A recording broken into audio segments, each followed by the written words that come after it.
ఇక్కడ కూడి వచ్చిన దేవుని పిల్లలందరికీ వందనములు. దేవునికి వందనములు. నేను చెప్పబోయేది ఆత్మ ఫలాలు 9.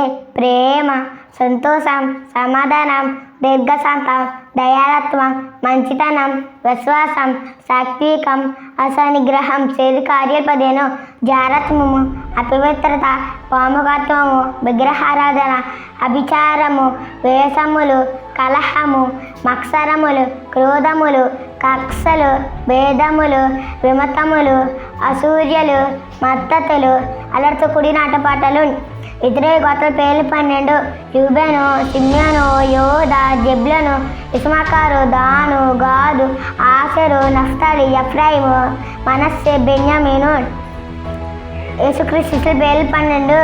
పేతురుబడిన సీమోను, అతని సోదరుడు అంద్రెయ, జెబెదయి కుమారుడు యాకోబు, అతని సోదరుడు యోహాను, ఫిలిప్పు, బర్తలోమయి, తోమా, సుంకరైన మత్తయి, అల్ఫయి కుమారుడు యాకోబు, తద్దైన మారు పేరుగల డబ్బాయి, కనానీయుడైన సీమోను, ఇస్కరియోతు యోదా. ప్రకటనలో సంఘముల పేర్లు 7. ఎఫెసు, స్మర్ణ, పెర్గము, తూతైరన్, సార్ది, ఫిలదెల్ఫియా, లవొదికయ. బైబిల్లో చెప్పబడిన బుద్ధులు 7.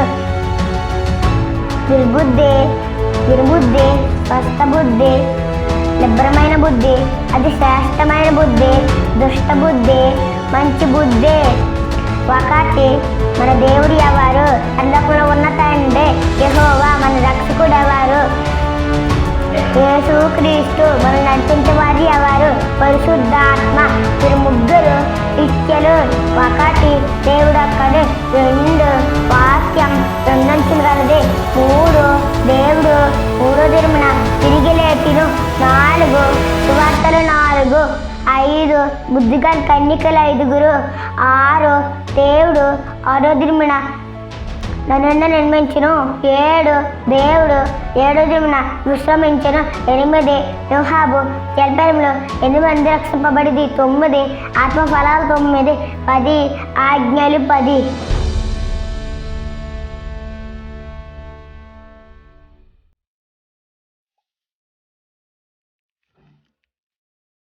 Audio Jungle.